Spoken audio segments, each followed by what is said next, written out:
Hello with you, Elena, and at work we have Master Elena, and here comes such an unusual client who says, I don't know, what's the matter? Found a load and look how wrong it is. This little thing looks like a lizard. Well, in short, she inserts it between her fingers and the fingers continue to chafe. This is called a chafing corn. This is when the fingers rub against each other, and this thing really irritates and eventually hurts. This woman works as a teacher. She's been doing it for about 60 years, and it seems like her daughter has enrolled her with us. Because at some point the pain from these corns became simply unbearable. Of course, she has a job that requires her to be on her feet. Naturally, most likely it's the clogs, and she also really likes to wear nylon stockings. And an interesting point is that she only has such corns on one foot, there are none on the other. And this means that most likely this toe is her supporting one, that is, when she stands, she leans on it. You would think, well, a corn is a corn. Well, first of all, it hurts so much that at some point it just becomes unbearable. And secondly, it's a skin disease, it's a callus, which, as it turns out, is very deep in the cleaning process. That is, Lena was scraping, cutting, digging, and it just never ended. Just look at how dry and deep this callus is. She continues to cut it out and it just doesn't end. And I can imagine the feelings of the client from this, as if there was some pebble or pea that got in there and is constantly pressing. This is approximately her hardness. Of course, in the end, we will put a completely different load on her. Our task is to spread her fingers, to separate them so that these parts that have touched each other no longer rub against each other. And by the way, on the second finger, which also reached, there is a callus, but it's not that big. That is, all the load came precisely on this part of the nail. There's just no end and edge there. And I'm sorry that she didn't come to me, because I would have enjoyed doing all this work there and would have supplied it.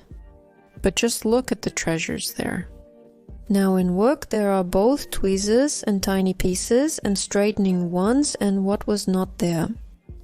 And this is just some kind of fun, unlimited pedicure spot, but we find it so funny while people really don't find it amusing. I get that we enjoy watching this. But I want to say that if you or your loved ones have any similar difficulties and you are experiencing pain, you don't have to wait until it passes on its own. You still need to see a specialist. It's all quite simple. Here are the banal cause and effect relationships. That is, she wears uncomfortable shoes, she has a heavy standing job, and tight nylon stockings. By the way, we all wear these same stockings completely wrong. They squeeze and chafe our toes, and then such unpleasant things happen.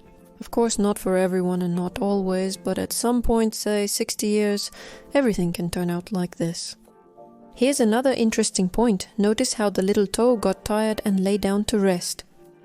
This is also one of the variants of foot deformation, and in most cases all the feet we work with simply need a visit to the orthopedist. That is, I said something not in Russian. In general, you should see an orthopedist, because this wonderful doctor can help you choose crutches, make a cast, and maybe even shoes.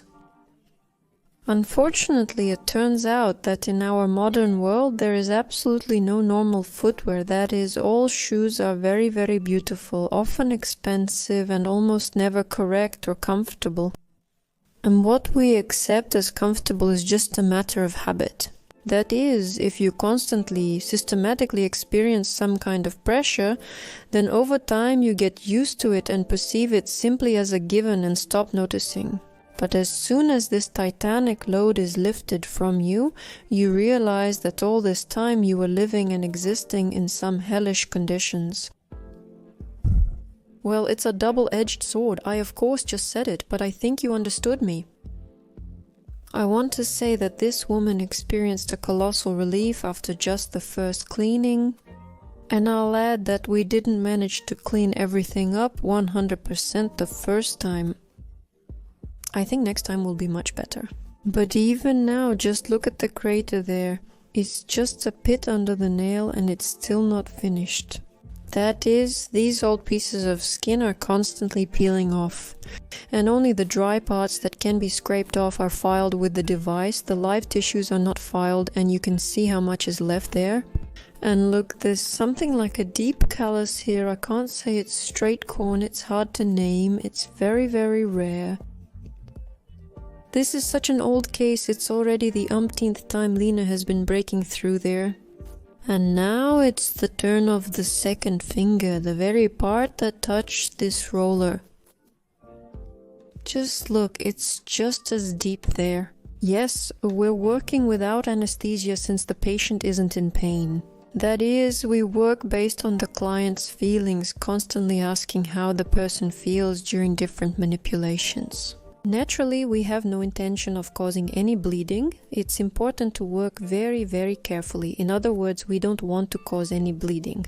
The blood flow is a turning point and a problem, but such minimal capillary bleeding is actually quite normal. Maybe after all, we are cutting out old skin. But thankfully all the tools are processed and all the sanitary and sterilization norms are observed, so we have absolutely nothing to fear. And of course, we always process the knives in accordance with all the norms. This is what our final version looks like.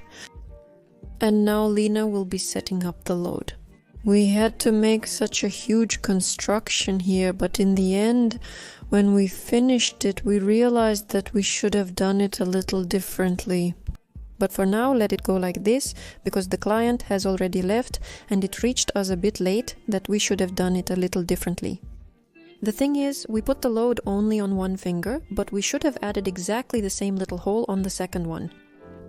But we learn from our mistakes, and we are also people, and in the end, it's not fatal to make such a mistake. That's how it generally is. Subscribe, don't forget to like and comment. Bye bye.